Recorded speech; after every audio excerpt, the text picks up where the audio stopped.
दोस्तों, आप जानते हैं कि जापान देश भारत के साथ पिछले कई सालों से अपने संबंध को मजबूत बनाए हुए है और भारत के साथ अच्छा खासा व्यापार कर रहा है। उसी जापान ने अमेरिका के एक इशारे पर भारत के खिलाफ कुछ ऐसे कदम उठा लिए हैं जिससे दोनों देशों के संबंध में दरार आ सकता है, क्योंकि जापान ने कई भारतीय कंपनियों पर प्रतिबंध लगा दिया है और भारत के साथ साथ चीन, यूएई और कजाकिस्तान की कंपनियों पर भी बैन लगाया गया है। वहीं दूसरी तरफ बड़ी खबर यह है कि कजाकिस्तान में होने वाली मीटिंग को भारत के प्रधानमंत्री नरेंद्र मोदी जी अटेंड नहीं करेंगे। आपको बता दें कि हाल ही में रूस और चीन के प्रेसिडेंट के साथ कजाकिस्तान में भारत की बहुत बड़ी मीटिंग होने वाली थी। इसके अलावा ग्लोबल मीडिया के रिपोर्ट की माने तो पाकिस्तान अब रूस और भारत के बीच में कूदने की कोशिश कर रहा है, लेकिन पाकिस्तान शायद भूल चुका है कि भारत और रूस के बीच में कूदने से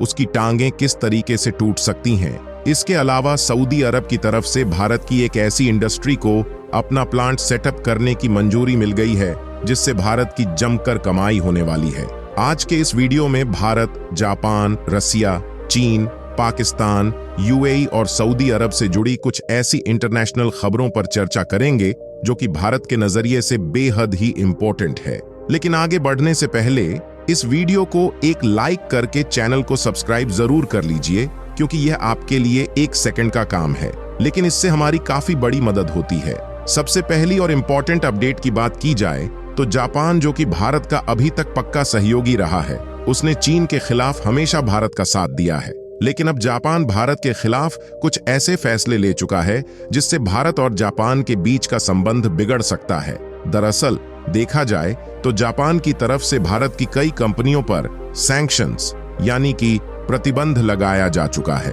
हालांकि इन कंपनियों का नाम अभी उजागर नहीं किया गया है, लेकिन इनमें कई छोटी बड़ी भारतीय कंपनियां शामिल हैं। रिपोर्ट की माने तो कुल ऐसी 11 कंपनियां हैं जिस पर प्रतिबंध लगाया गया है, और न सिर्फ भारतीय कंपनियों पर प्रतिबंध लगाया गया है, बल्कि भारत के साथ साथ यूएई, चीन, सऊदी अरब और कजाकिस्तान की कई कंपनियां भी इनमें शामिल हैं। एक्सपर्ट का मानना है कि जापान ने यह कदम अमेरिका के इशारे पर उठाया है और जिन कंपनियों पर प्रतिबंध लगाया जा चुका है, यह कंपनियां अब रूस के साथ किसी भी प्रकार का व्यापार नहीं कर सकती। यहां तक कि इन कंपनियों की संपत्ति जब्त करना और निर्यात पर प्रतिबंध लगाना शामिल है। जापान ने कहा है कि भारत की इन कंपनियों ने रूस के साथ ऐसा कारोबार किया है जिससे यूक्रेन को नुकसान हो, लेकिन जापान के द्वारा भारतीय कंपनियों पर प्रतिबंध लगाना भारत और जापान के रिश्ते पर किस तरीके से असर डाल सकता है,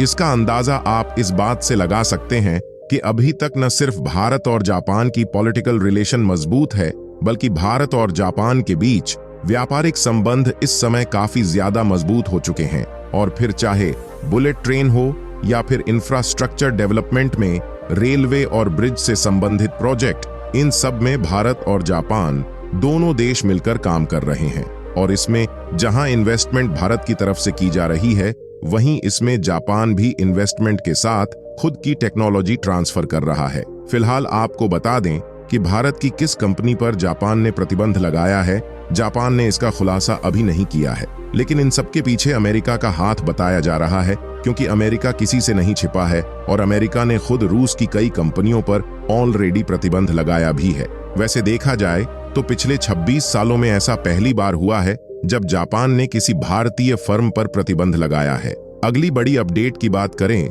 तो हाल ही में कजाकिस्तान में एससीओ शिखर सम्मेलन के तहत एक मीटिंग होनी है, जिसमें रूस और चीन के प्रेसिडेंट भी शामिल होने वाले हैं और इसमें प्रधानमंत्री नरेंद्र मोदी को भी शामिल होना है। लेकिन बड़ी खबर यह है कि प्रधानमंत्री नरेंद्र मोदी जी इस मीटिंग को अटेंड नहीं करेंगे, बल्कि उनके बजाय भारत के विदेश मंत्री एस जयशंकर जी उस मीटिंग को अटेंड करने जा रहे हैं। लेकिन यहाँ पर सोचने वाली बात यह है कि आखिरकार भारत के प्रधानमंत्री नरेंद्र मोदी जी इस मीटिंग को अटेंड क्यों नहीं कर रहे हैं, जबकि देखा जाए तो यहाँ पर रूस के राष्ट्रपति व्लादिमीर पुतिन और चीन के राष्ट्रपति शी जिनपिंग के साथ साथ सेंट्रल एशियाई देश के कई अन्य नेता भी शामिल होंगे। तो इसके लिए आपको बता दें कि आधिकारिक सूत्रों ने यह जानकारी दी कि एससीओ शिखर समिट 3 या 4 जुलाई के बीच आयोजित की जा रही है और इसी दिन भारत संसदीय सत्र की बैठक होने की भी उम्मीद है। इसलिए भारत के प्रधानमंत्री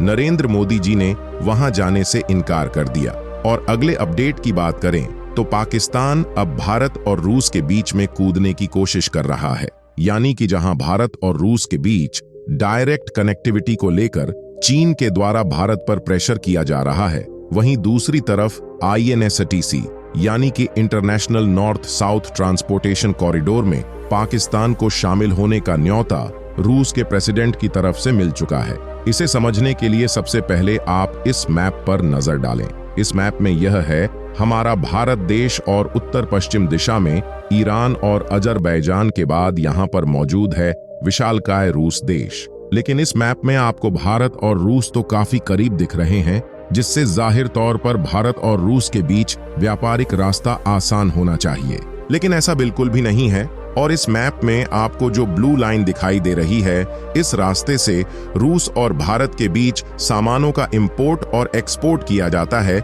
जिससे ट्रांसपोर्टेशन लागत काफी ज्यादा लग जाती है, क्योंकि रूस तक पहुंचाने के लिए डायरेक्टली यही एक समुद्री रास्ता है जो कि इस समय सबसे नजदीक है। लेकिन वाकई में यह भारत और उसके बीच काफी ज्यादा दूरी बना देता है, जिससे ट्रांसपोर्टेशन लागत कई गुना बढ़ जाती है। इसी के समाधान के लिए भारत, रूस और ईरान ने मिलकर एक नया कॉरिडोर बनाने का फैसला लिया, जिस पर इस समय भारत और रूस की तरफ से तेजी के साथ काम किया जा रहा है। और इस मैप में आपको जो रेड लाइन दिख रही है, यही है INSTC कॉरिडोर, जो कि भारत के मुंबई शहर को अरेबियन ओशियन से होते हुए ईरान और अजरबैजान के रास्ते सीधा रूस के मॉस्को शहर से जोड़ता है। और इसकी लंबाई लगभग 7200 किलोमीटर के करीब है। और इस नए रास्ते से ट्रांसपोर्टेशन करने में न सिर्फ समय की बचत होगी, बल्कि लागत कम होने के साथ साथ अमेरिकी प्रतिबंधों का कोई भी असर नहीं पड़ेगा। लेकिन अब खबर निकल कर आ रही है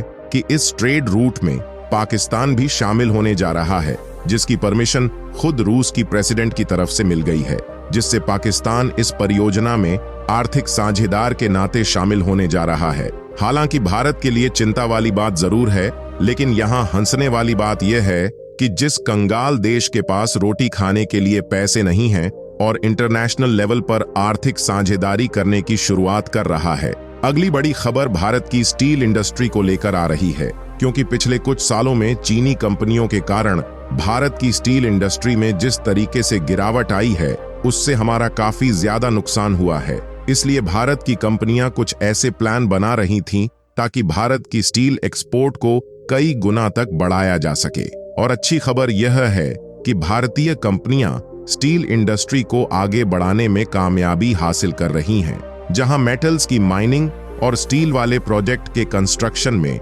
भारत की सबसे बड़ी मल्टीनेशनल मानी जाने वाली कंपनी एस्सार ग्रुप सऊदी अरब में लगभग $4.5 बिलियन इन्वेस्ट करके स्टील प्रोडक्शन प्लांट को सेटअप करने जा रही है। फिलहाल अभी सऊदी अरब के अप्रूवल का इंतजार किया जा रहा है और इस कंपनी को अप्रूवल मिल जाने के बाद यह सऊदी अरब में बंदरगाह सुविधाओं के साथ 4 मिलियन टन प्रतिवर्ष की क्षमता वाले स्टील प्लांट पर काम करना शुरू कर देगी। तो यह रही आज की कुछ बड़ी अंतर्राष्ट्रीय खबरें, जिनमें हमने भारत, जापान, सऊदी अरब, रूस और अमेरिका से जुड़ी खबरों की चर्चा की। बाकी आप लोगों का जापान के द्वारा भारतीय कंपनियों पर लगाए गए प्रतिबंध के बारे में क्या सोचना है, अपनी राय कमेंट में जरूर बताएं और इस वीडियो को एक लाइक करके अपने दोस्तों तक शेयर जरूर करें ताकि उन्हें भी जानकारी मिल सके। इसी तरह और भी वीडियो देखने के लिए इस चैनल को सब्सक्राइब करके बेल आइकन पर क्लिक जरूर करें।